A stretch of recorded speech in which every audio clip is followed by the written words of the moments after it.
Palestinian Ambassador Hasan Abdel Rahman talked about the proposed Gaza withdrawal and its implications for U.S. Middle East policy on Tuesday at this event by the Council for the National Interest. It's about an hour and 45 minutes.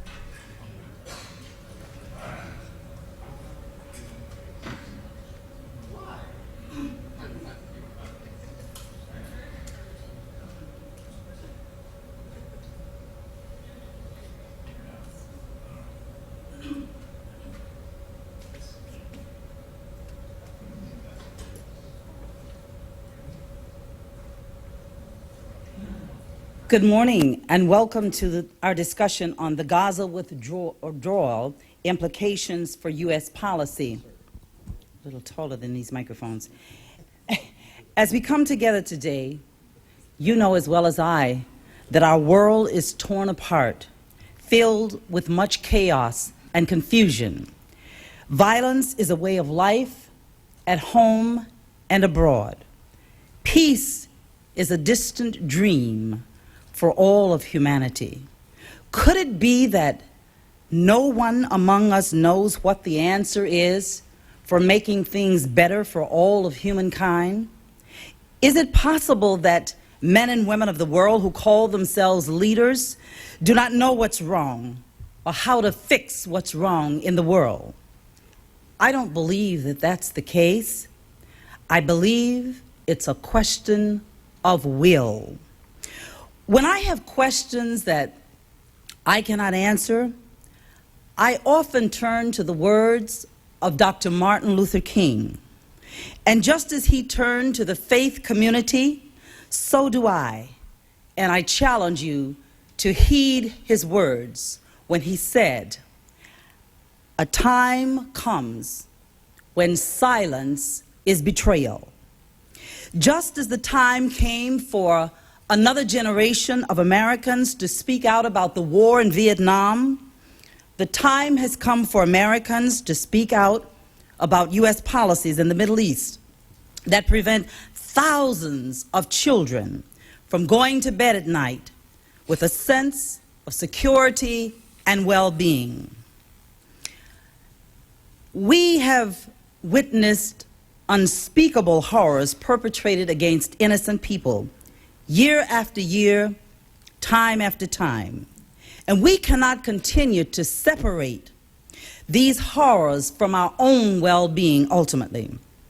Day after day, we've seen actions that would strip ordinary young people of their selfhood by every conceivable means, that would rob their dignity for no apparent reason and label them terrorists when they dare to fight back. But they keep the faith. They keep the faith for a life of freedom and dignity in spite of it all. We've stood by while U.S. taxpayers financed these horrors and U.S. policies encouraged the conflicts. Too many Americans appear to be mesmerized by America's military might, and too few are willing to speak out about making America do what is right. For too long, we've remained silent when America supported and perpetrated the violence, instead of using her power to bring the one thing that would stop the violence. We say that we believe in justice for all, but what about the children in Iraq? What about the children in Palestine? And yes, what about the innocent children in Israel and America too, whose children suffer? When will more of us speak out for the least of all of our brothers and our sisters? When will we move to our challenge and challenge our legislators, challenge our executive branch leaders for those who cannot speak for themselves? We cannot continue to support occupation or colonization of our brothers and sisters anywhere in the world and expect them to love us for doing so. We must stand up for justice now. We must speak out. We must hear the broken cries and feel the hurting spirits of not only our nation's citizens, but our brothers and sisters all around the world. And for all of those, our nation would dare to harm through her actions and her inactions. And we must speak out, for our silence, as Dr. King said, is the same as giving consent to the injustices around the world. So many people in the Middle East especially in Palestine and Iraq, are hurting, and they're demanding changes in their lives by, as Malcolm X says, any means necessary. We stifle their opportunity for a better life at our own peril.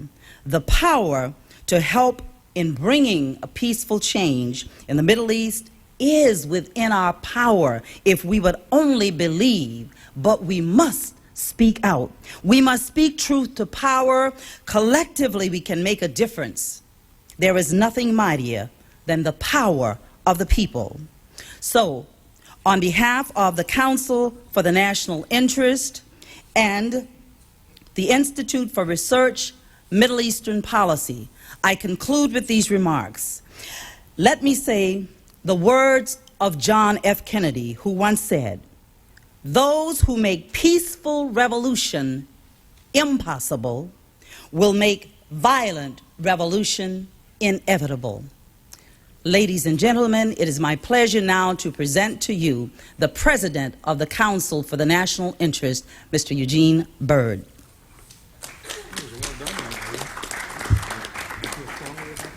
She's a hard act to follow, isn't she?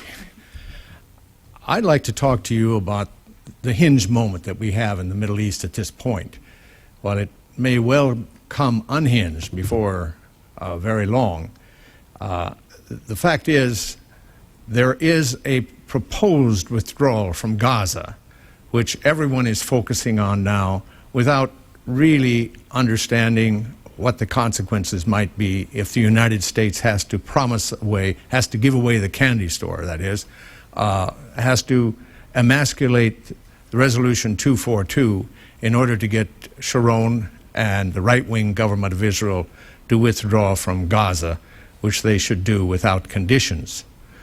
If they don't withdraw from Gaza with the provision that the airport will be open, the seaports will be open, the borders to Egypt will be open and monitored by international monitors, if necessary, for a few years, I think the whole thing will become unhinged.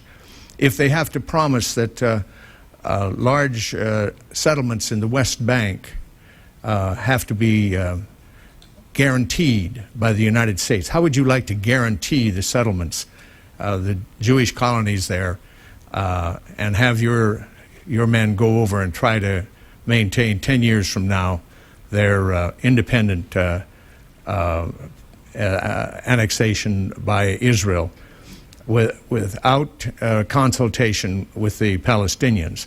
One of our problems has been that since 1972, we have 73, Kissinger promised that he would not have any relations with the Palestine Liberation Organization, nor with Arafat, and until Arafat and the Palestine Liberation Organization recognized the State of Israel. Now, this came about in 1988, and we finally began negotiations with the PLO in, shall we say, 1993, but we had to wait until Prime Minister Rabin reversed himself and agreed that the only way to make peace is to deal with the people that really represent the Palestinian people. This issue is still there. We have a president who in 3 years in office has met only once with a Palestinian leader, and he has met some 10 times with the Israeli leader, that is, he describes as a man of peace and other people say as a war criminal. He is meeting with him tomorrow and negotiating something. We don't know what. In fact, yesterday it was quite mysterious what he had to say about, we'll have to wait and see. I presume he knows exactly what Sharon is going to propose to him tomorrow and what the U.S. may or may not guarantee in order to get withdrawal from Gaza. I think we ought to deal to some extent with the fear quotient here. Ever since 9/11, the American public, the European public, and you mustn't forget, the Arab public have been fearful of terrorism. After all, most of the terrorism perpetrated by Osama bin Laden has been done in Arab countries or against Arab peoples. Whatever you might think about the Arab governments, they are after all, the only way that you can control and have security in a very diverse population. The Israelis have consistently tried to undermine our relations with the Arab world. And we at CNI have come up with a proposal for a Middle East peace alliance, which we think is the most sensible way to go about finding a way to peace in the Middle East on a permanent basis. We need a sort of NATO for peace in the Middle East, one that will include Europe, America, Russia, all of the states of the Arab League, which we haven't recognized because of our relationship with Israel, and of course Israel itself. All of them should be included, and we should take the leadership in building such an alliance on a permanent basis instead of having these temporary coalitions. Tomorrow, the President is not likely to suggest this to Prime Minister Ariel Sharon, but I think we all ought to realize that the fear that we have in terms of the Middle East, of terrorism and so on, is also matched by a fear back here, a fear right here on Capitol Hill among some of the congressmen and senators concerning how much they can say or not say, how much they can criticize our Middle East policy and therefore criticize Israel. I think we ought to get across that threshold and somehow get to the American people, because we have done several polls in recent weeks, in recent months, which indicate that the American people are overwhelmingly in favor of recognizing a Palestinian state now, instead of waiting a year, 2 years, 3 years from now, or recognizing a rump state of Gaza, shall we say. No, recognize Palestine just the way that Truman recognized Israel. He didn't specify borders. He should have, and he should have split up the old British mandate into two countries, as was called for by a UN resolution only 6 months before. If he had specified that the Palestinian state, alongside an Israeli state, was recognized by the United States, and that within the borders specified by the UN, with Jerusalem being an international city, if that had been the foundation of American policy ever since, instead of having this contradictory policy towards Israel and Israeli security, no one wants to see Israel disappear, except a few fringe elements. Certainly, Israel is here to stay. She's the sixth most powerful military power in the world, and she is the 16th in terms of GNP per capita. I think we now have an opportunity at this hinge moment in American politics to change the whole direction in which we go in the Middle East. We should be going into a withdrawal phase in Iraq in not too long a time. This will be very arguable, but it is certainly not able to be accomplished. That is, what we want to accomplish in Iraq can't be accomplished unless we have an Israel-Palestine dispute that is on its way to settlement. Franklin D. Roosevelt said that the only thing to fear is fear itself. We have a fear here that we can deal with, both the fear of the lobby in the United States, the fear of debating this subject of Israel, and the fear we have, of course, of terrorism. John Fitzgerald Kennedy, quoted very often as saying that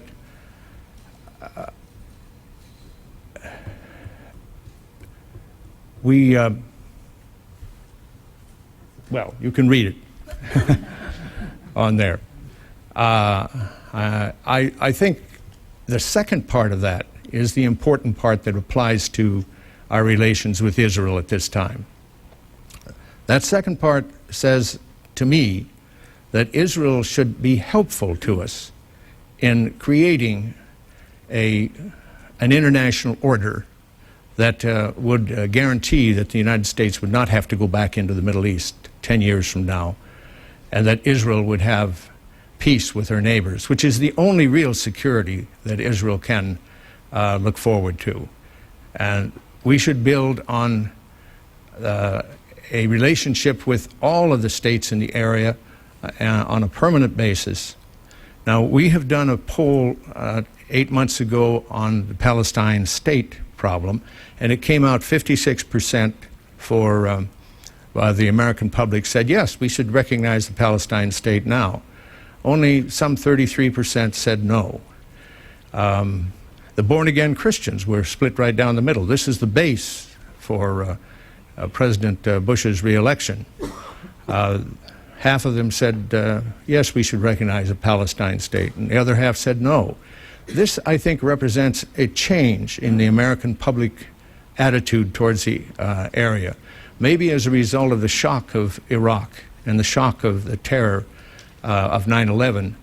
We have a new situation, and the president, whether it be George W. Bush or John Kerry, whoever, has a great opportunity in the next year or two to reverse our policy on the Middle East and bring Israel into the Comity of Nations and make her a part of the Middle East, because if we guarantee the peace alliance would be a part of a security blanket, shall we say, over the area, we would be able to work on terrorism, we'd be able to work on the division of Palestine, the sharing of Jerusalem, much better from that standpoint than from the standpoint of always negotiating bilaterally with Israel and negotiating not at all with the Palestinians.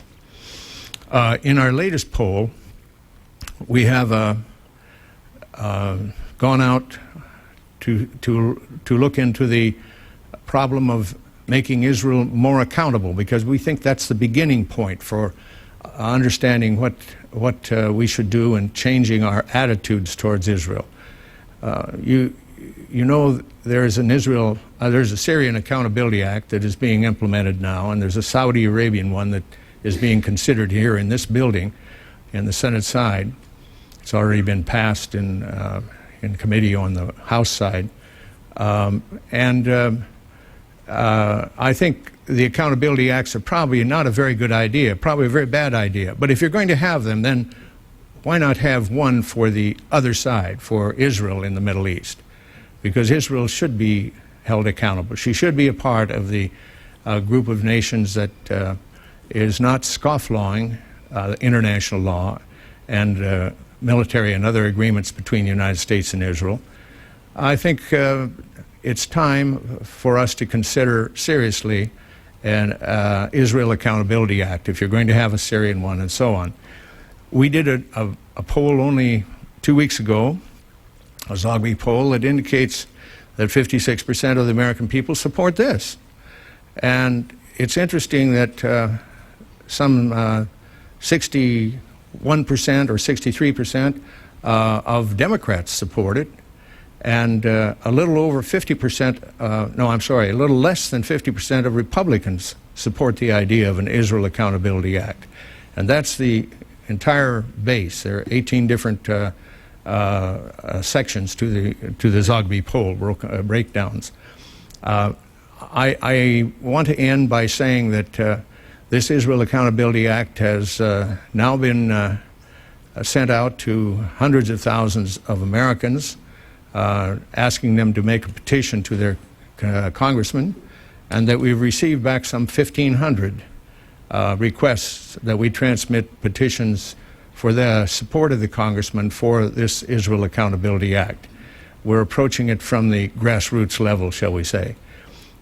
We sent up 800 letters in the last week to Congress all on the House side so far, but we'll be doing that on the Senate side too, with 270 congressmen receiving at least one, and some of them received at least 15 different letters from constituents asking for support and for the congressman to get back to them and tell what his attitude would be on this Israel Accountability Act idea. We have here today, I think, a real chance to hear about both Gaza and Iraq. And there are no two more important subjects in this election in terms of the Middle East than the withdrawal from Gaza and the, shall we say, end game in Iraq. Thank you very much.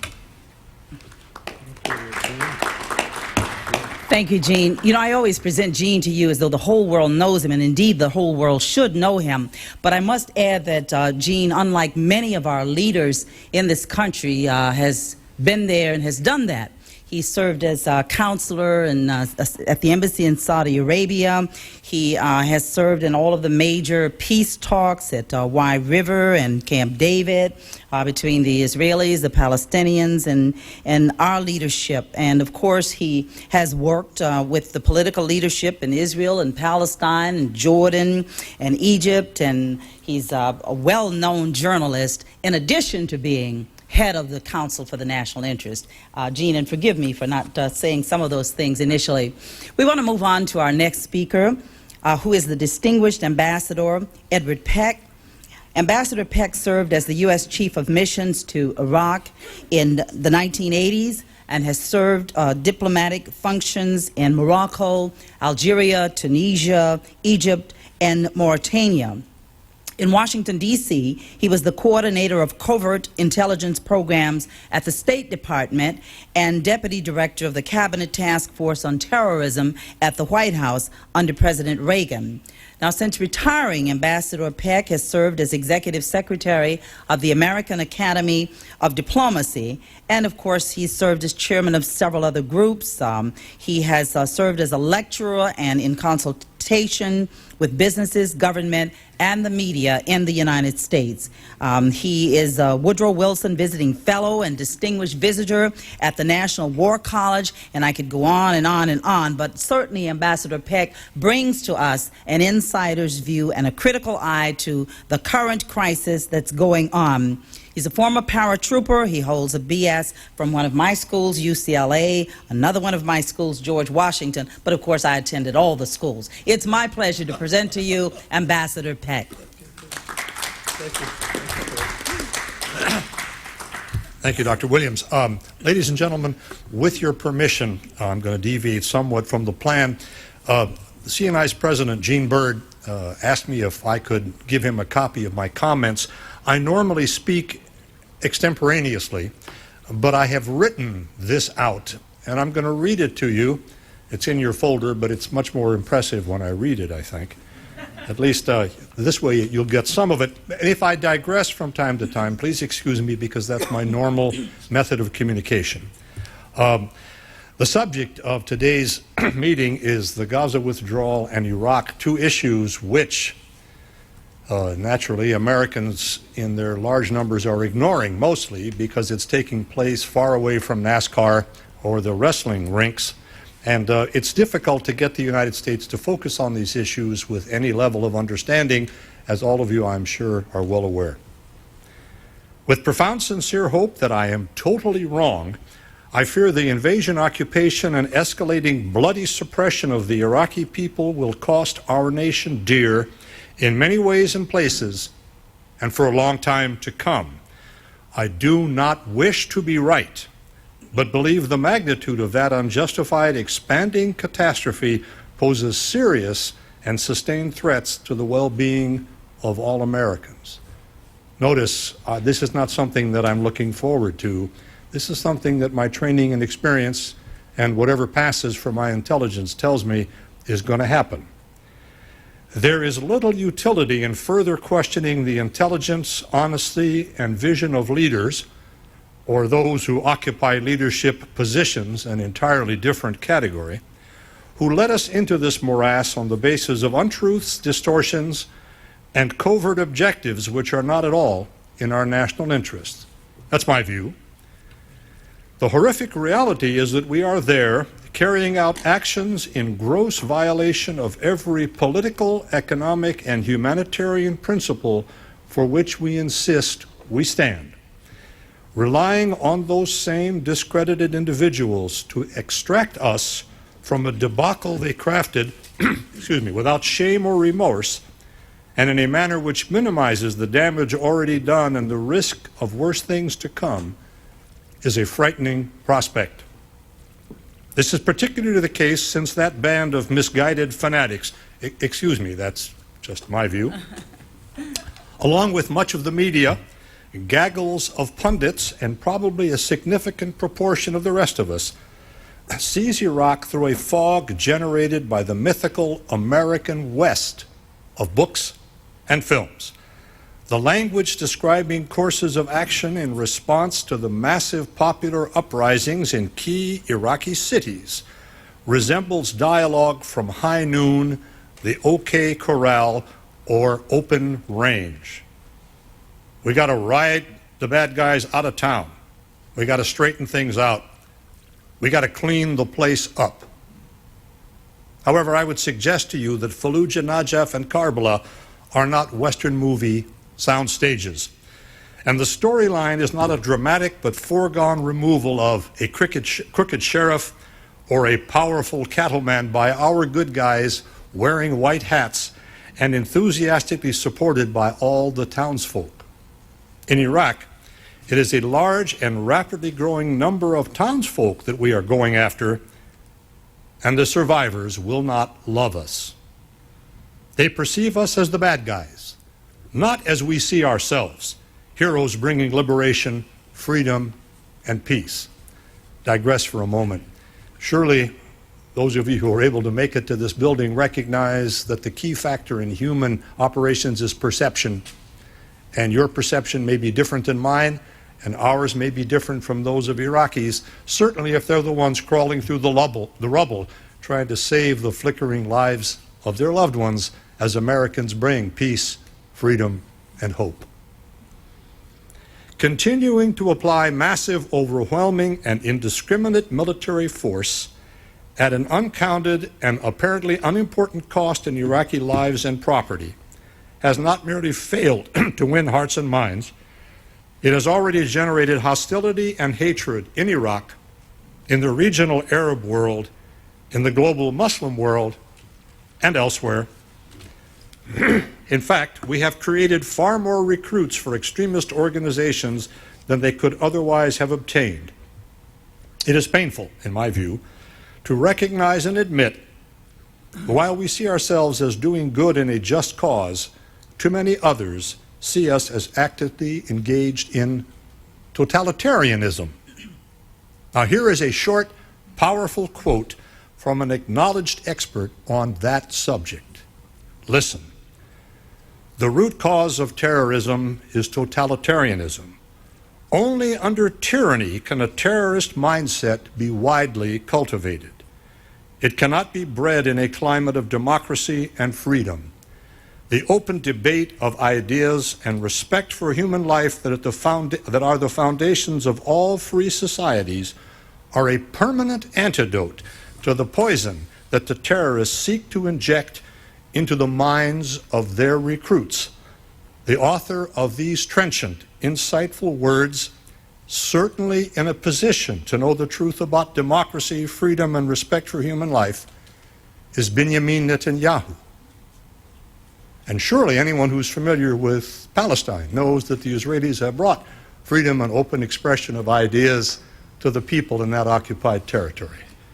And if you think that that kind of operation or those kinds of activities will generate terrorism, you are right.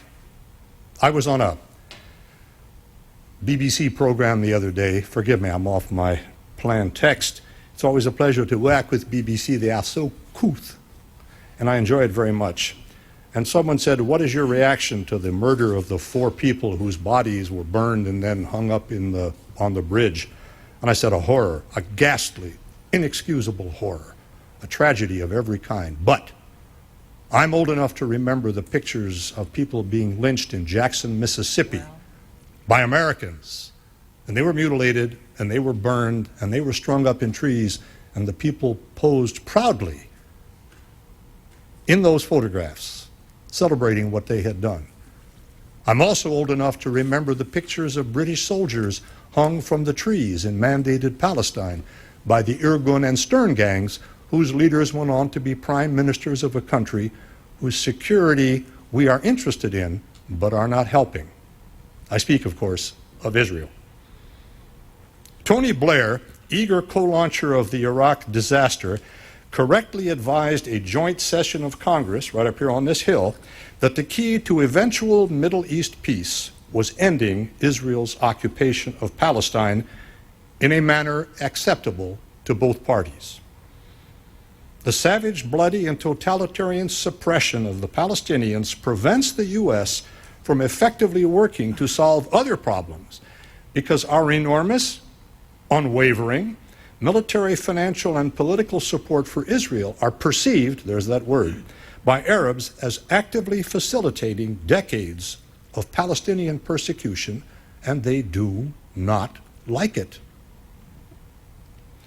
To the growing anger and rage caused by more than 35 years of Israel's brutal occupation can now be added the single year of our own in Iraq, preceded by 12 years of a devastating embargo, which, among other things, led to the deaths of more than 500,000 Iraqi children.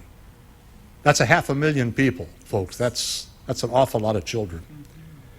On a television program shown only once in the United States, but thousands of times in the Middle East, as you may know, and the rest of the world, that ghastly result, 500,000 dead children, was described by then Ambassador to the United Nations, Madeleine Albright, as, and I quote, worth it, end quotes. Anyone who accepts the ridiculous claim that we are hated because of our freedoms has never seen that video, learned anything about Palestine, or heard of Deir Yassin. The universal objective of a peaceful Middle East in which Israel and Palestine exist side by side in security among their neighbors, while difficult, is attainable. If Israel actually removes all its settlers from Gaza, but without destroying every building and facility as they did in the Sinai, that could be a start. Not everyone on both sides could ever be completely satisfied, of course, but an agreement acceptable to the majorities would leave extremists either unsupported or at least marginalized. The U.S. should do everything possible to support that objective, but I fear we will not. In the meantime, and for far more compelling reasons, America needs urgently to recognize that democracy has become our secular religion. Everyone must adopt our version, and we are prepared, if it becomes necessary, ladies and gentlemen, to convert by the sword. That should lead to two conclusions fiercely rejected by the neocons. One, by definition, democracy cannot be imposed. An imposed democracy is a dictatorship, like a people's republic. Democracy flows from the bottom up, not the other way around, and certainly not from outside. Secondly, if truly democratic elections were held in Iraq or anywhere else in the region, next month, the resulting governments would not be acceptable, and we would not be permitted to take power because we would not find them fully in line with the things that we want in that region. I offer you as Exhibit A, Yasser Arafat, elected by the Palestinian people in an election certified by observers from the European Union, and we won't deal with him because we don't like him. And our president on June 24th, 2 years ago, told the Palestinians, you got to have new elections, democratic elections, choose anybody you want, but not him. That is not democracy. That's real democracy, you see, and that's what we came here to force down their resistant, uncomprehending throats. Ladies and gentlemen, let me just digress again for a second. Hand me that phone there, would you, Faye? Look, you know, here, many people in my age group are not comfortable using these things. You know what I mean? It's a piece of hardware. You can hold this in your hand and look at it. You can see it. And it comes with a detailed instruction book which tells you precisely how to use it. But we don't use it because we're not used to it. It wasn't too many years ago, you remember, when you could walk down the street in an American city and tell at night whether or not there was a teenager living in the house, because if they had a teenager, the VCR wasn't blinking 12. You remember that? Because no adults knew how to program the damn things. So here's this, and my wife and I have 5 college degrees between us. I never remember to take it, to turn it on, and I'm not even sure how to use it. Now think about democracy. It is not a piece of hardware. You cannot hold it in your hand or see it. And there's no instruction book. It's philosophical, it's historical, it's experiential, it's psychological. It's all kinds of things about which the Iraqi people know nothing at all. So how long will it be before the Iraqis have a democratic election? It could be weeks. You know. Take it a step farther. Who says that's the only way? We do. And you not only will have a democracy, you're going to have our democracy. How long was it in this country, a nation in which all men were created equal, before slavery was done away with? 67 years, you remember? And how long after that was the Voting Rights Act passed to do away with the poll tax? 1964. When did women get the vote? 1920. And in 1913, for the first time, the United States elected senators directly instead of having the legislatures appoint them. And the first woman to appear before the Supreme Court was in, 1874. It took us a while to get these things straight, you see, and we still haven't gotten them all straight. But we want the Iraqis to bypass all of that and go right to where we are now. And I don't think, A, they can, and B, I'm not sure they want it. Does that make them wrong? You bet your life. And the survivors will be democratic, or else.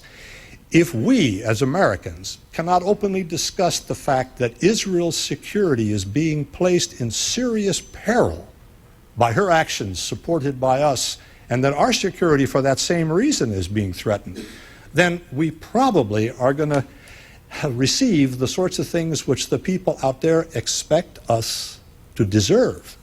That's not our vision of ourselves.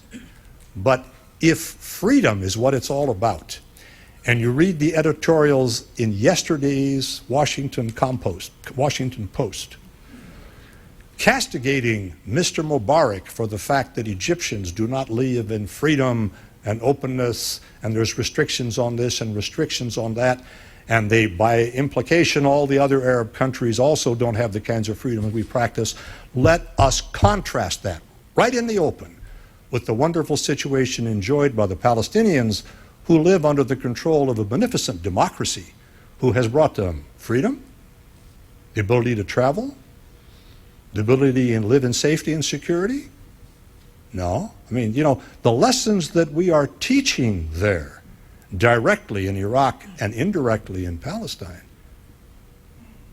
are going to cost us. They have. They will. And I hope that I'm wrong. Thank you very much.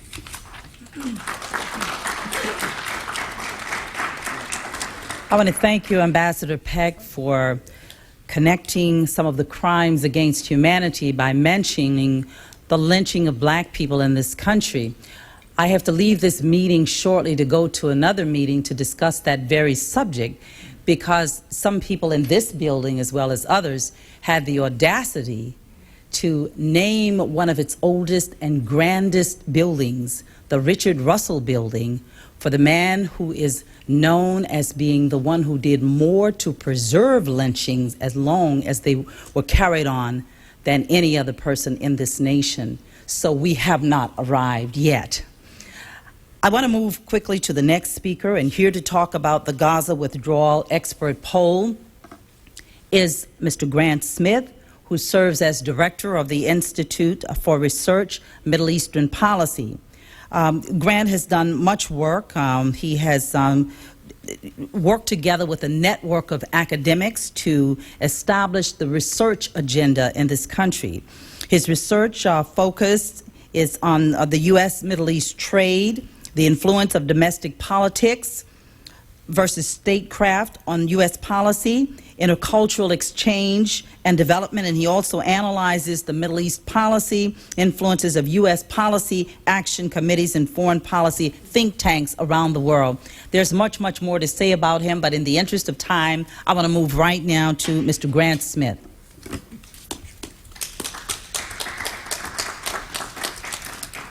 Thank you, Ife. Before I begin presenting some rather interesting survey results, I'd like to thank the members of the Senate for providing us with a forum to bring together a really interesting and experienced group of speakers to talk about issues that are quite timely. The Institute for Research Middle Eastern Policy, as Dr. Williams has stated, is a nonprofit public policy institute. We're also non-ideological and nonpartisan in our approach to researching U.S. interests in the region and proposing solutions that are timely and uncompromised. We're very happy to co-sponsor today's event with the Council for the National Interest in order to not only hear from the esteemed ambassadors, but also present Measure, which is the Middle East academic survey exposition, which was conducted at the beginning of the month. Basically, the Middle East survey objectives are the following: try to inject some of the national treasure of our university systems, the insight and knowledge base, back into the Middle East policy debate in D.C., which, as we all know, is awash with policy recommendations, not all of which we could claim are rigorously and academically informed. The population surveyed are academics specializing in Middle East studies, usually residents at university departments focusing and specializing in this area. The goal is to provide relevant insight on key questions of the moment for rapid compilation and distribution. This is clearly not the normal academic process because we're talking about a 5-day turnaround. But the importance of this type of injection of perspective is clear. We're seeking to put real experts in front of the real issues to provide and answer the real questions. Today we're presenting 100 responses drawn from a pool of 2,300 academics in a controlled population, which is the equivalent, as you'll see, of gathering a group of 60 PhDs with aggregate experience in the region, best counted in centuries and not decades, to give us a view on an issue that is in need of additional views this week. For those of you viewing on C-SPAN, if you'd like to get a copy of this insight from academia, please feel free to download the raw results at irmep.org or by, going to use this word, Googling IRMEP space measure in our favorite search engine. The focus of the very limited number of questions that we put before the academics is focused on some issues that aren't getting a lot of attention. Basically, in formulating the survey, we thought that since there are only about 7,500 settlers in Gaza, and because of the negotiations underway, negotiate a bilateral understanding to legitimize annexation outside of 1967 borders, our first question is to confront and query about the legitimacy of this head on. Let me just back up one moment to say, slide number 4, please. A little bit more about the breakdown, and you can read more about the pool that we draw from in the survey. You can think of these as percentages or simply bodies. 61% of the respondents have a terminal degree, that's a PhD, 14% Master of Arts, 13 Master of Science, 11 BA, 1 BS. That's the terminal degree of the pool queried in this survey. Next slide, please. First question. Does the U.S. have the credibility and legal authority to legitimize a unilateral settlement giving Israel lands outside of the 1967 borders? 96% of polled academics said no and provided some additional insights. Next slide. You can read these in the survey. I've simply drawn a few from a number appearing. Very bad move. Israel has to withdraw from all territories occupied in the 1967 war. There cannot be real peace without it. Point 2, in 1967, the entire world community, with the exception of Israel, expected it to withdraw to 1967 borders. Next quote, taking land as a result of occupation is a clear violation of international law and will not settle the conflict or increase security for Israel. And the final response that I've drawn as being somewhat representative of the open questions leads to an important issue. Such a move will only deepen current resentment on the so-called Arab Street. This last comment then leads us to the issue of repercussions. Answering the question of how would the formal U.S. recognition of annexation of territories outside of 67 borders likely affect terrorist attacks in the Middle East? 81% believe that this move would increase attacks, while 15% predicted no effect, and 4% believe that it would actually diminish terrorist attacks. When we queried the same way in question number 3, but asking about whether polled respondents believe that potential attacks against the United States would increase, 75% believed that our risks here in the United States would be much greater. 21% predicted no effect, and 4% stated that there would be a diminishing likelihood. Now, obviously, these two questions considered in isolation don't really tell us too much, because certainly there are worthy causes which America, in a principled fashion, would certainly pursue at any risk, particularly our principles of life, liberty, and the pursuit of happiness. So in the series of questions, in a 4-part series, we begin to drill down on what our academics feel are the relative weights that are being considered to make this decision by the current administration. This is not the ideal, this is simply what they, in their years of accumulated experience, believe is happening. The first question, then, concerns a very important question: safety and security of Israeli citizens. The question is, what factors could be most important in driving a U.S. decision on whether to recognize land outside of 1967 borders as part of Israel? 21% thought it was critical, 33% important, 17% neutral, the rest of less importance.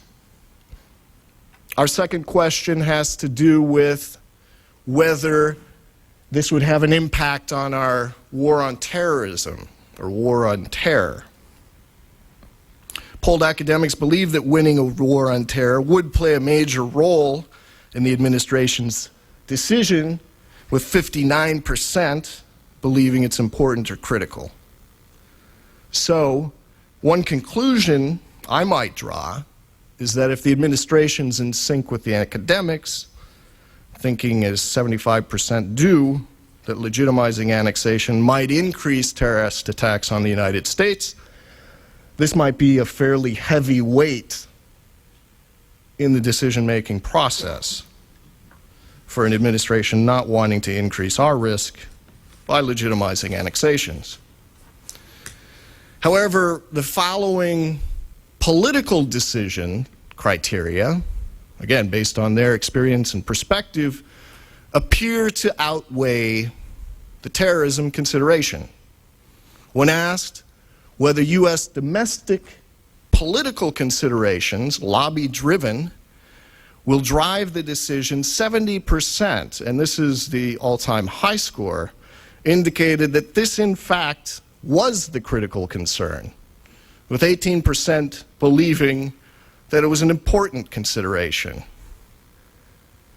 And drilling down further, one more level, 66% believe that U.S. elections are a critical factor in determining outcome, with 23% saying it's important. Hence, on the weight of our domestic the weight of our domestic U.S. politics, our academics really differ little than a presentation earlier this week given by Martin Indyk of the Saban Center at the Brookings Institution. Indyk's machinations over this decision-making process presented at Brookings never once mentioned a consideration of international law in the formulation. It was simply a non-issue.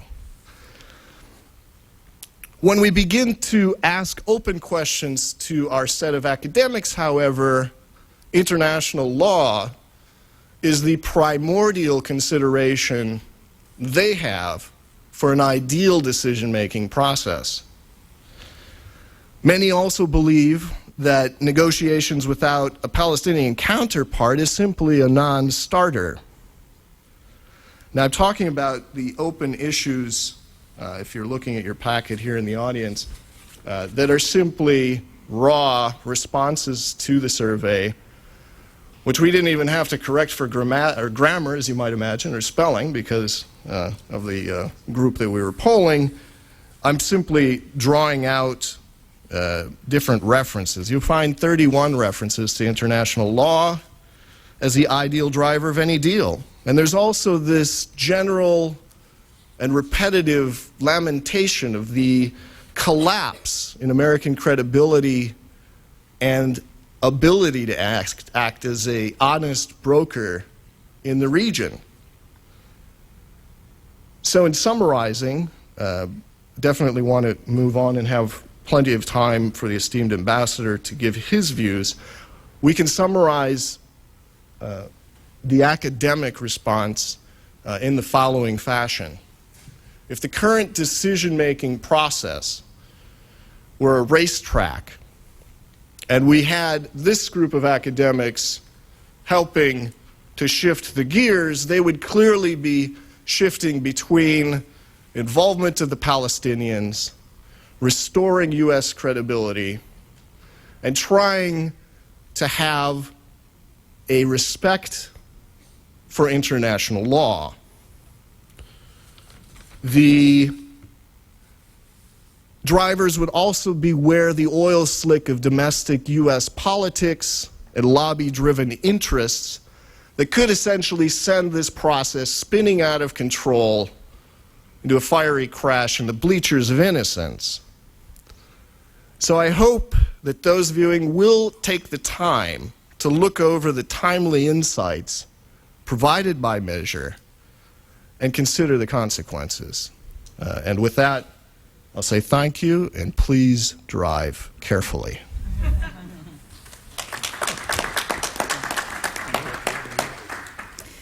Thank you, Grant, and he will be back to handle the Q&A segment of the program at the end. And now we want to move to our main speaker, the Chief Representative of the Palestinian Liberation Organization and the Palestinian National Authority in the United States. He has been a key figure for the Palestinians and for the Arab world for his role in trying to make peace between Israelis and Palestinians. And since he left his home of Sirte in Israel in 1964 to pursue his studies in the United States, Hasan has been working in many ways to help the Palestinian people achieve their goals, geared to self-rule and basic human rights. He studied at various universities in Puerto Rico to receive his political degrees and his master's degree in public administration and political science. Mr. Rahman went on to receive a doctorate in comparative politics in 1994 from the City University of New York. And from 1974 to 1982, he has served as Deputy PLO Representative to the United Nations, where he represented the PLO on the Special Political Committee of the General Assembly and the Security Council. After that, he was the Director of Palestinian Information Office here in Washington, D.C., and his list of credentials go on and on and on. He has, of course, served as the chief of the PLO and the PNA. In these last 20 years, Mr. Rahman has worked hard in the United States and Canada to solve the problems of peace between Israel and the Palestinians. It is my pleasure now to bring to you my brother, my friend, the ambassador of the Palestinian people, Mr. Hasan Abdul Rahman.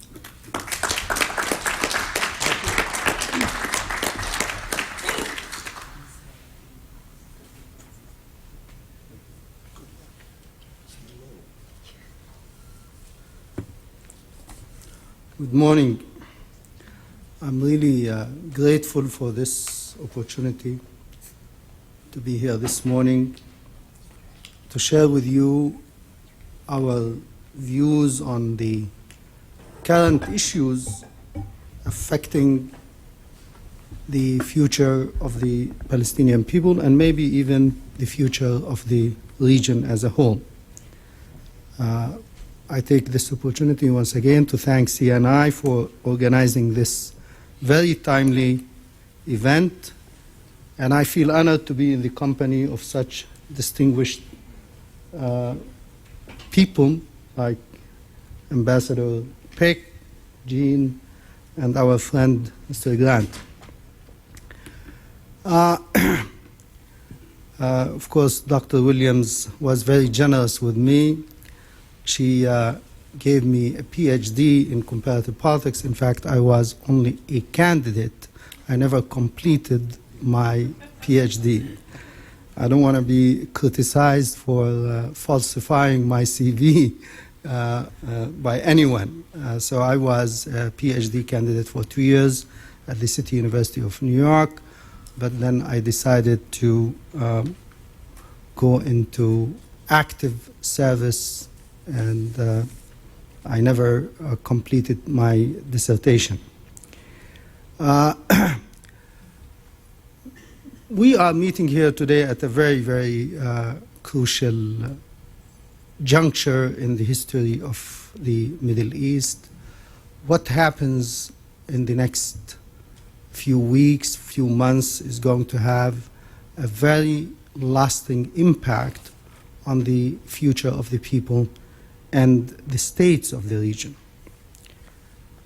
The subject that dominates the discussion today is the so-called Sharon's disengagement plan from Gaza. Although President Bush yesterday referred to it only as a rumor, but I believe that all of you agree with me that it is more than just a rumor. We do not know all the details about Sharon's plan. That's a fact. But yes, it is a very well-known secret what are the components of this plan. The Israeli media, Israeli officials, and Mr. Sharon himself has made it clear what are the elements of his plan and what are his long-term intentions for the Palestinian people and for Israel. First, Mr. Sharon has succeeded, in essence, to refocus the debate from the roadmap for peace between the Palestinians and the Israelis and in the region into his own roadmap.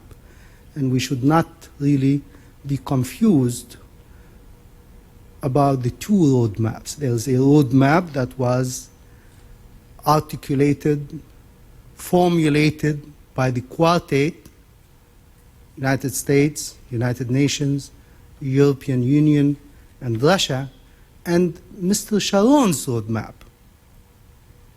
And I hope that this administration does not confuse the two. When they speak about Israel's plan for unilateral separation from Gaza as part of the roadmap, I hope they are talking about the roadmap for peace in the Middle East and not Mr. Sharon's roadmap.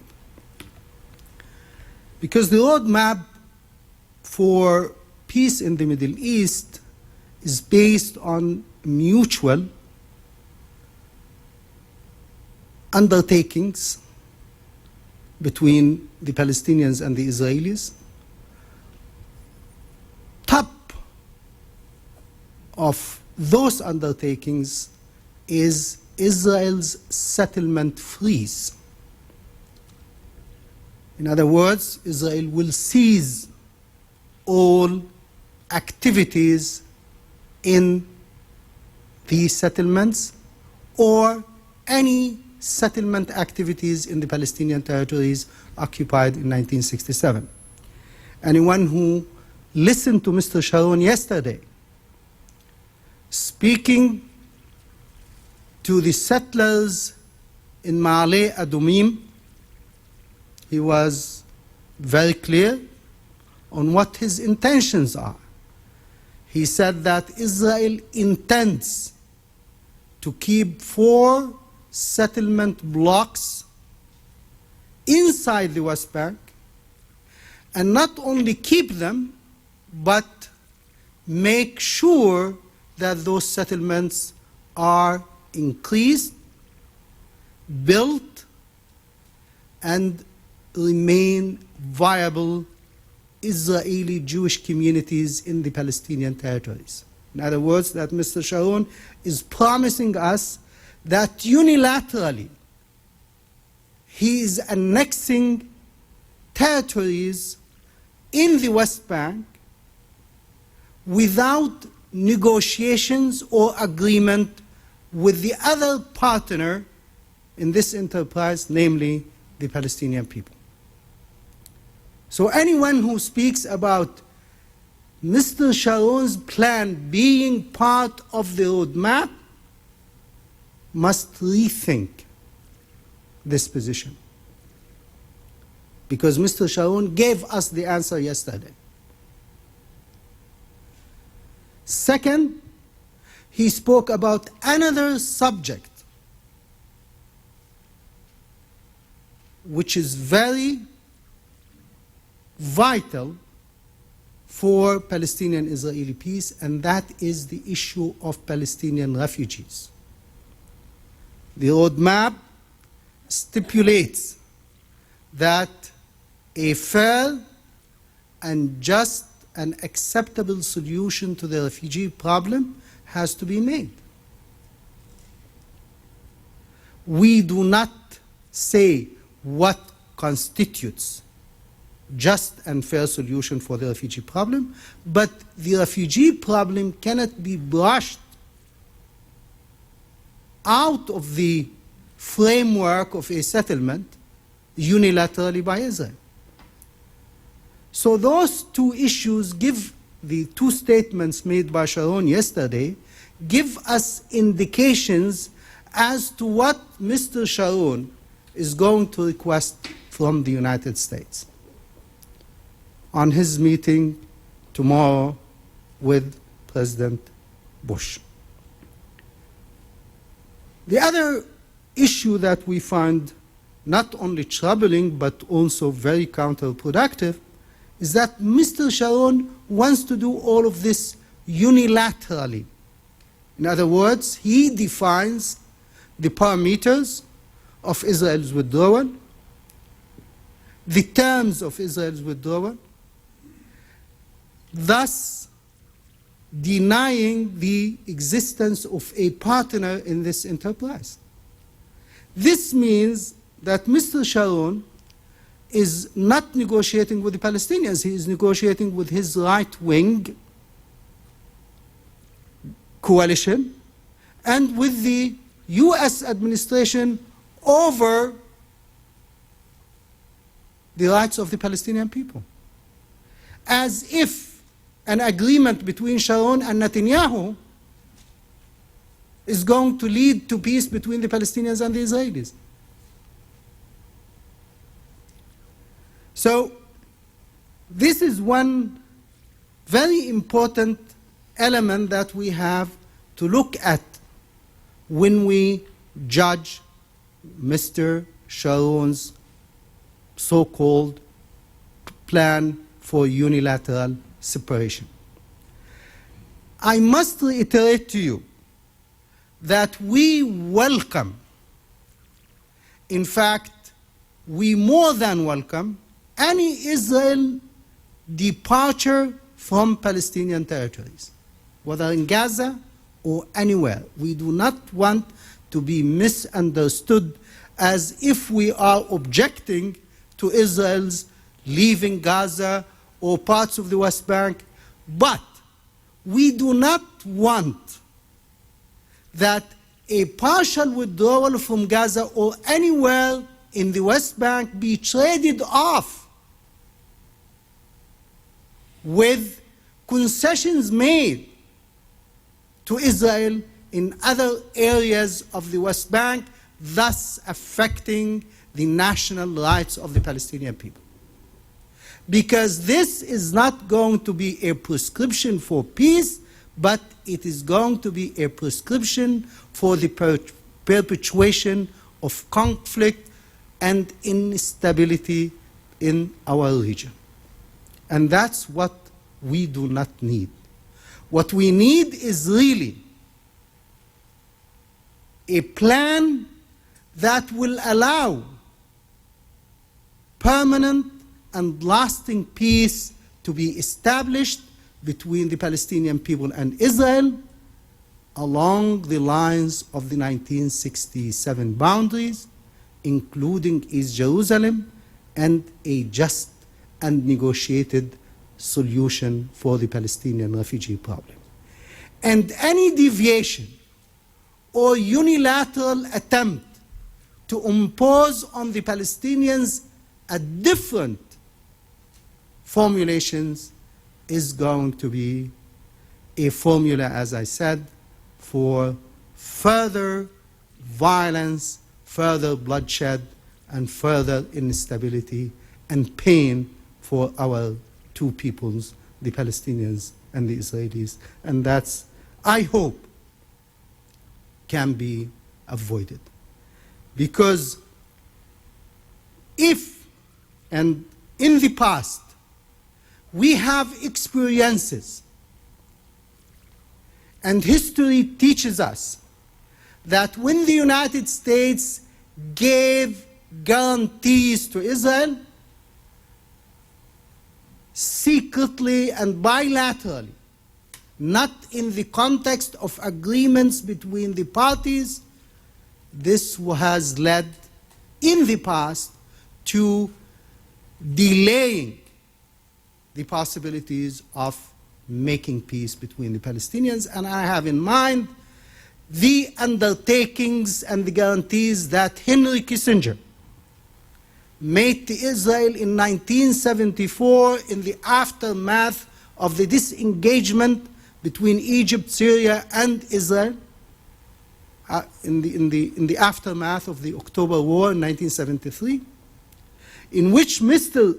Kissinger then promised Israel that no negotiations, no dialogue with the PLO can take place without prior consultation with Israel.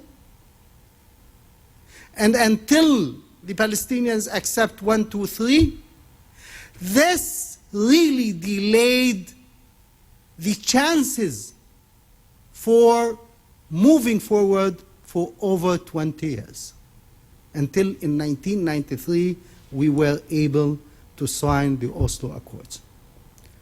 This has been that kind of undertaking by the United States then put limitations on the United States' ability to mediate between the Palestinians and the Israelis and be an honest broker. I don't say an even-handed broker, because the United States could have not been and cannot be, and it is not an even-handed broker. We know that. But we believe that the role of the United States is a very essential role for the furtherance of peace between the Palestinians and the Israelis. For the United States, under any circumstances, to make unilateral agreements outside of the framework of the roadmap with Israel is going to be detrimental to the possibilities of making peace between the Palestinians and the Israelis, and it will diminish the credibility of the United States, and it will more anger and more frustration among the Arab and the Muslim world, and internationally also, because that is not going to be a positive contribution of the United States to the efforts that are required to move forward. Israel, in the last 3 years, has systematically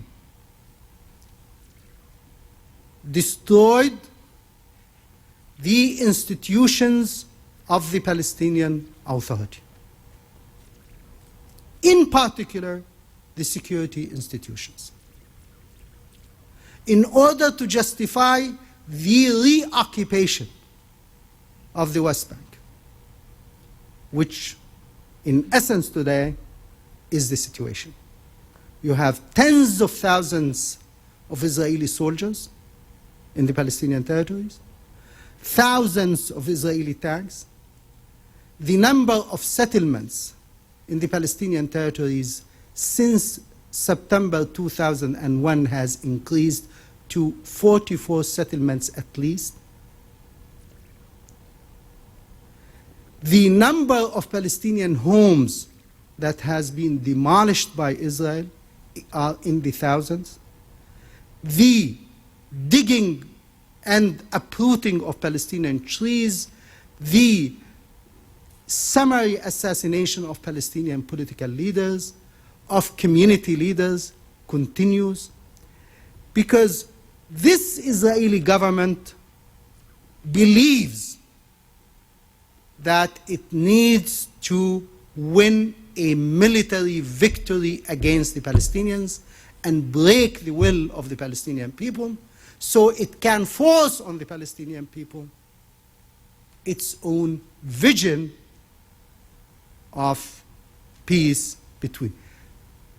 Luckily, not all the Israeli people share these views.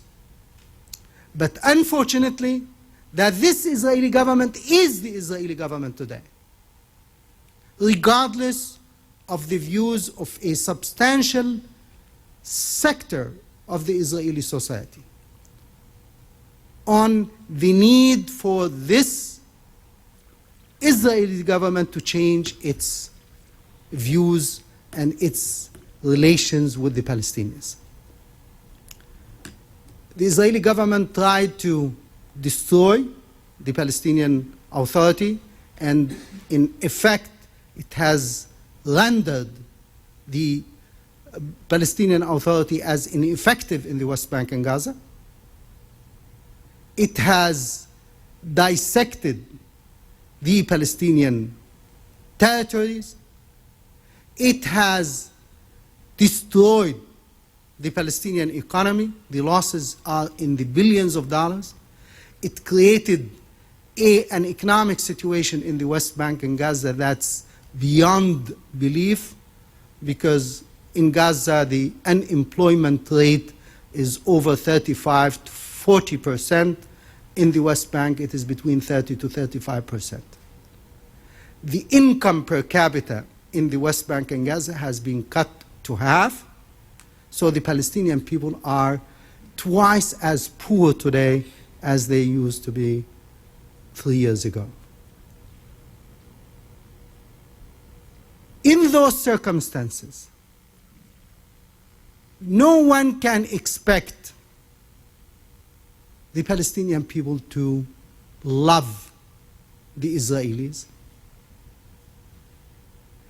or those kind of actions by Israel do not conduce towards confidence building between the Palestinians and the Israelis.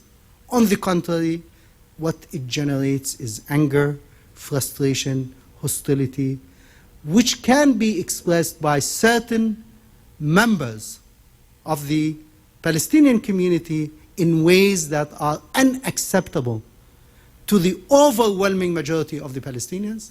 And I mean the suicide bombing, because the overwhelming majority of the Palestinian people reject the method and reject even the concept, because what we want is not really the encouragement of death.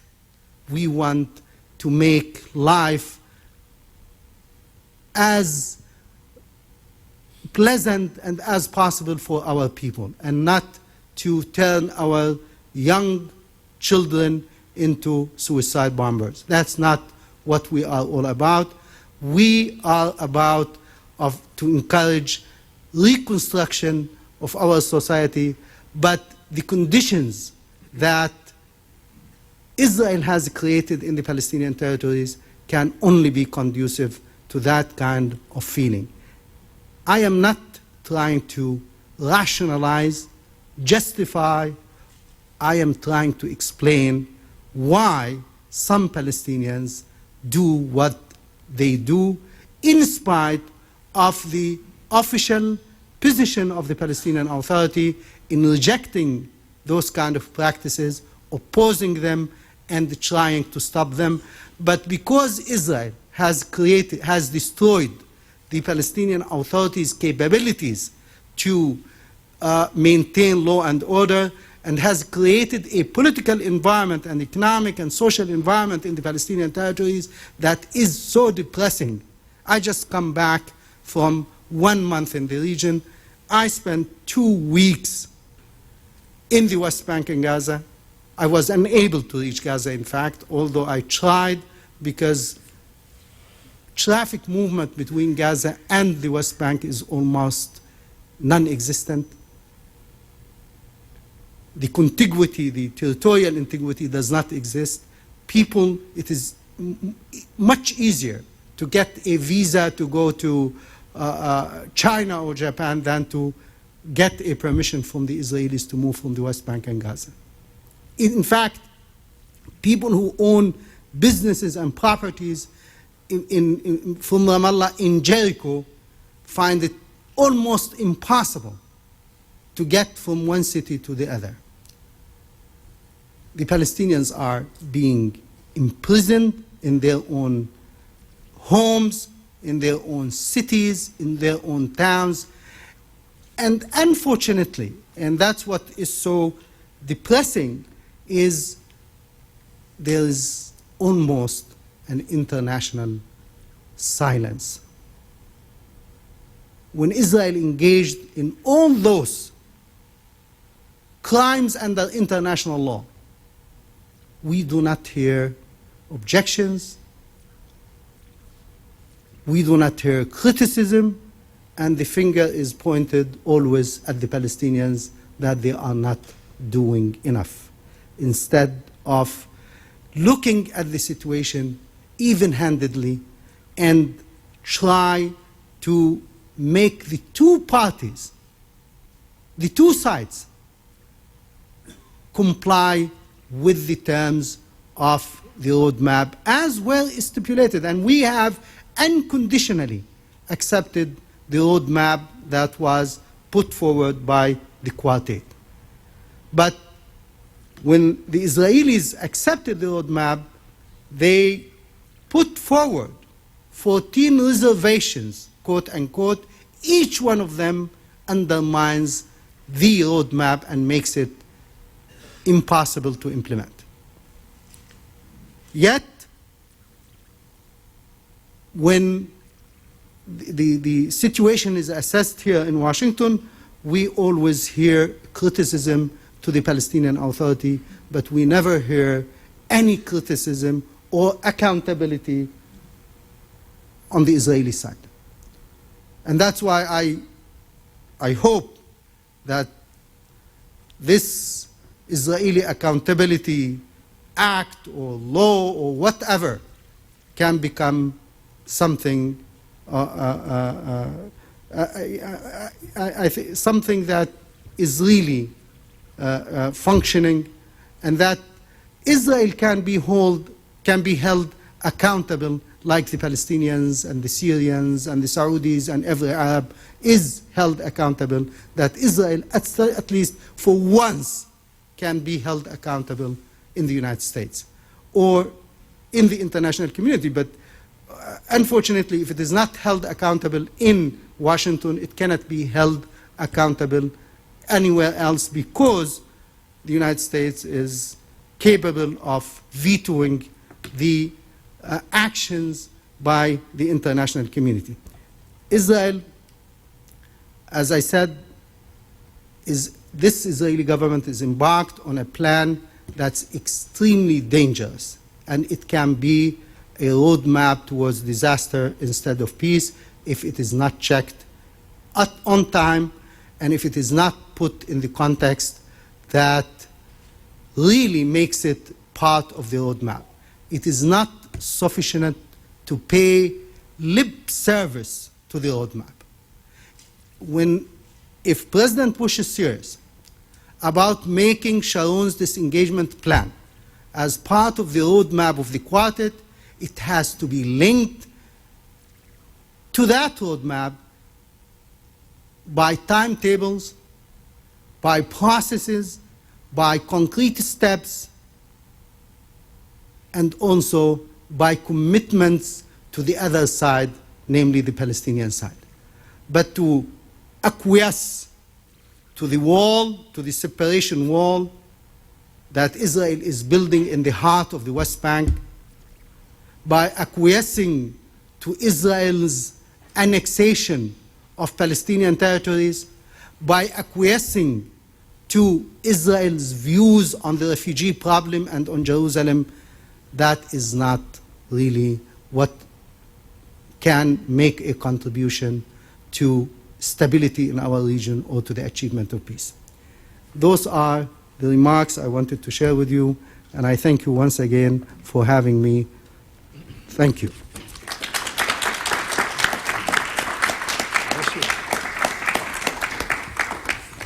All right, I'll be taking on the mantle of question and answer.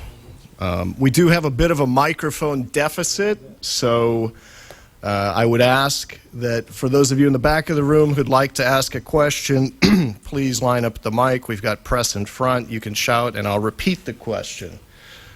Please indicate who you're addressing the question to, and I will cut you off if you're making statements as opposed to asking questions. Who'd like to ask a question? You, sir. Voice of America. To Ambassador Hasan, was there any coordination, Palestinian coordination with Egypt before President Mubarak list the Gaza withdrawal as a part of the roadmap? Why don't you repeat the question? The question is whether there was Palestinian coordination with the President Mubarak before he arrived to the United States and made the statement that he hopes that the Gaza withdrawal is part of the roadmap. Yes, we had held intensive discussions with our Egyptian brothers and with President Mubarak on this issue. President Mubarak and the Egyptian government shares with us our concerns about the implications and the repercussions of the Sharon's unilateral plan.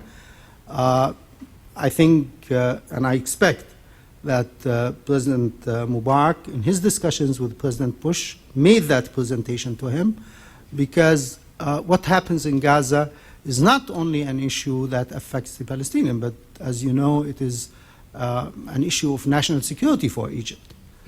Egypt is next door to Gaza.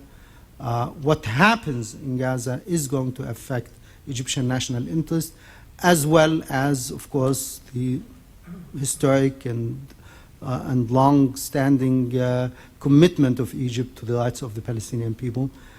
We expect, as I said, we have had very, very intensive discussions. In fact, many of us were in Egypt in the last weeks and months, and before President Mubarak embarked on his trip, the Prime Minister, Ahmed Kureya, was in Egypt to consult with President Mubarak.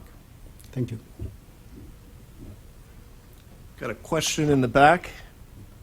Please do state your affiliation and name. I'm Al Milliken, affiliated with Washington Independent Writers, and this is to all the panel, I guess particularly the Chief Representative of the PLO and PNA. Has the naming of Islam in the Palestinian Constitution had any implications for U.S. policy or Israeli policy? And how have Palestinian Christians and non-Muslims reacted to this development? And has this affected the peace process at all? Well, I don't know what you are referring to, in fact. In what context there was Islam referred to in the Palestinian Constitution? First of all, we do not have a constitution yet. There are drafts, there are ideas, but there is no constitution. Well, isn't the present state, isn't Islam named specifically? No. There is no constitution, as I said. And there is I know that there were ideas that were presented, but there is no constitution. And in the context in which those ideas, that we cannot ignore that Islam is one of the principles, but it is not the Palestinian state is not an Islamic state. It is the state of its own people. And there are Christians and Muslims, and on the contrary, the principles that we are advancing in the draft constitution is pluralism, democracy, multilateralism, multi-religious, religious freedom. All those ideas are being advanced and being stipulated and being debated in the draft constitution that we are considering. But we do not have a constitution, and that's absolutely inaccurate, the reference to saying that the Palestinian constitution, because there is no constitution. Well, I'm wondering, maybe Ambassador Peck, the fact that in Afghanistan and Iraq, Islam has been named in their constitutions, it seemed from my perspective, maybe that was having an influence on Palestine as well. Do you want to respond to that? Okay, let's move on to another question, sir. Your organizational affiliation and name. Yeah, you. Brent Riley. I'm just simply a longtime peace activist on the Middle East. That's fine. Okay. First, I've got a question for Jean, and then for Ambassador Rahman. Jean, I'm wondering what's your perspective on why it has been so difficult to expose the double game that Sharon has been playing. Israel funded Hamas. They facilitated its development. They actually allowed their arms merchants to arm it, and they played it like a banjo. And we all pay the price for that. So that's my question to you. And I'll just go ahead and state my question to Mr. Rahman, and then apparently, I would assume that you met with the chairman when you were in there. I'm wondering, at Taba, there was a general agreement, I think, that some sort of land swap would be necessary to facilitate the logjam. So I'm wondering, is there any creative ideas coming from the chairman? Is there any thought given to what the Palestinians want in a land swap? It's going to be pretty hard to give up a city and force Israel to do all this. So my question is this: what ideas have been given to a land swap? And also, has it been considered that in a final agreement, any Israeli or any Palestinian could live anywhere in the land of Palestine? Yes. A few years ago, I was in Israel talking with Joseph Elfer, very fine former head of the Jaffa Institute, and a former Mossad officer. He was one of the leading Mossad or intelligence officers during the Israeli invasion in 1982. At one point I said to Joseph, look, you really created Hezbollah, didn't you? And he said, you're right, we did. They created it because they wanted an alternative to the Amal, more secular groups. And they did the same thing in Hamas. The question on the withdrawal and Hamas is very critical, because already the U.S. government is saying if they hold elections in Gaza, and they intend to hold elections as soon as the Israelis withdraw, Hamas will get 30–40% of the vote, may well be the dominant single party, may not be the only party in the government, of course. The U.S. has already said that that would be unacceptable. Now, you know, do we encourage democracy or not?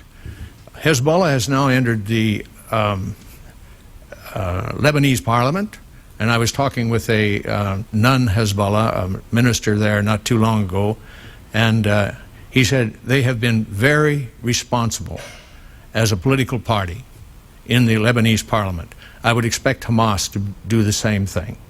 Thank you.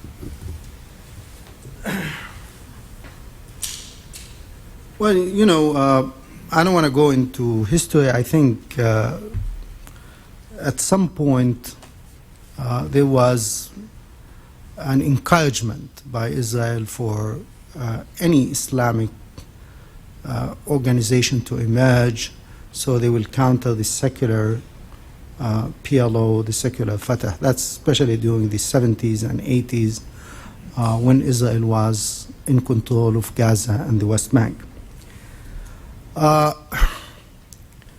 The question of territorial swap that you asked about, in fact, it was considered at some point in the negotiations that we had with the Israelis. But there are two approaches that were at conflict between the Palestinians and the Israelis. The Israelis want to define their interest, and on the basis of their interest, territorial interest, they will draw the borders. And our approach to this was, let's first of all acknowledge that the boundaries between Palestine and Israel are those of the 1967. Once we acknowledge your borders and our borders, then we look at what your interests are and what our interests are and negotiate a swap. But you cannot redraw the borders beforehand on the basis of your needs. We are willing to consider your needs on the issue of the settlements and security. Those are the two issues. It has to be reciprocal.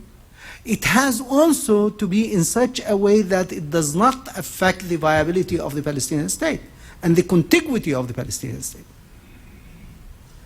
That is if we have two states with borders. Now, if you want to have one state, that's a totally different question. But if we want to have two states, a Palestinian state and an Israel, we need to have borders. And those borders have to be defined. And those borders has to be the borders of 1967. But what the Israel wanted to do is really to carve out the settlements and their security needs, quote unquote, because their security needs is a very ambiguous, open thing. They can annex the whole West Bank under this banner of security needs. What we were telling the Israelis, we are not close to the principle of swapping territories, but we have first of all to define the borders of the territories. And that was the clash that we had with the Israelis. In Taba, we came close to defining the borders. In fact, as close as to we could have lived with the agreement, or with the, not agreement because the Israelis never signed to it, but to the understanding in Taba.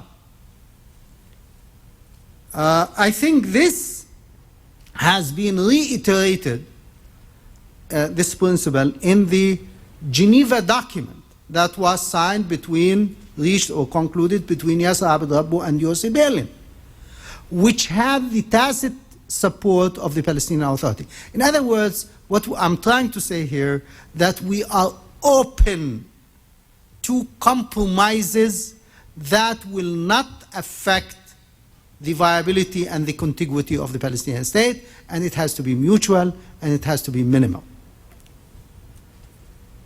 Get a question here. Go ahead. My name is Carl Osgood. I write for Executive Intelligence Review. My questions for Ambassador Peck. All of these issues, the 1967 borders, the settlements, and I think the reference to also are matters of international law in the form of these UN resolutions. I'd like to ask you, what are the implications internationally of the U.S. Basically violating these principles in international law? Let's repeat that. Yeah. The question is, what are the implications of the U.S. Violating international law by essentially validating a settlement outside of 67 borders? Thank you for asking that question, Senator. You know, and the implications are either as major as the loss of credibility, because if you're going to stand around and bellow about how the rule of law is the most important thing and then ignore it yourself, certain shadings of legitimacy disappear. And of course, every nation does this to a degree, but none to the extent that we do, because we are a hyperpower and we have differing interests around the world. So we will babble and rage about something happening somewhere which you think is a terrible crime, and then do it somewhere else ourselves because it appears to be in our interest. But the difficulty in the Middle East is that it's not just us that's being affected. And if you have a friend, Israel, who is in violation of international law and is supported by us, then some of that spills on us as well. And as I said in my earlier remarks, our support is unwavering and probably will continue to be. If you look at the costs of some of this, 9/11 is one of them, I fear, and then you look at the international law questions, you get some very, very heavy and discouraging thoughts about what this means to us in our pursuit of a world in which peace and harmony and justice and liberty and all of those things flourish, because we don't follow them anywhere. The word is hypocritical, so is everyone else, because if I do it, it's okay, and if you do it, it's a violation of the laws of God and man. And so hypocrisy is accepted up to a certain level. Let me make a point. We had one of the key members of President Bush's cabinet who publicly criticized Germany and France for, quotes, blocking the will of NATO when France and Germany voted against the use of NATO troops in Turkey as an adjunct to our invasion of Iraq, losing sight of the fact that NATO is a democratic institution in which people are allowed to vote, you see, and say no. But he says this, having lost sight of the fact that the United States of America, my nation, has vetoed 31 United Nations Security Council resolutions, in every case voting against the overwhelming majority of the members of the Security Council. So who is blocking whose will of what, Mr. Rumsfeld? Because the rest of the world knows this, even if America does not, and we should. because the pot, calling the kettle black is something that everybody's always done, but we're the biggest pot around. And we have very, very shaky ground on which to stand when we tout our own moral superiority, I fear. Got time for maybe one or possibly two brief questions. Question in the back.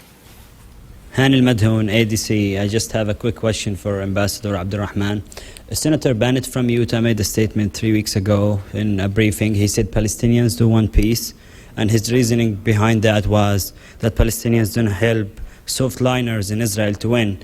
In other words, like Palestinians always blow themselves up and Sharon wins, or like however in the left, like the hardliners. So how accurate is his statement? Well, of course, not. It's not accurate because, first of all, we do not vote in Israeli elections.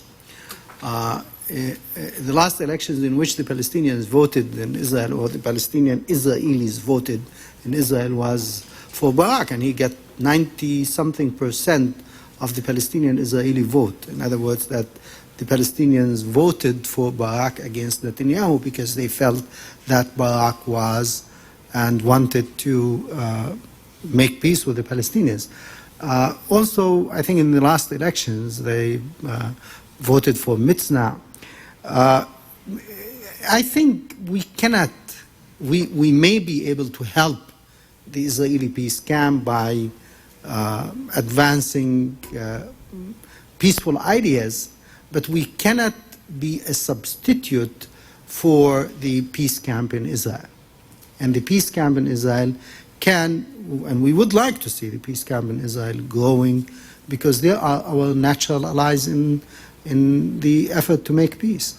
We know that that it is not Mr. Lieberman and Mr. Hatzpi and Netanyahu who are our partners. We know they are not.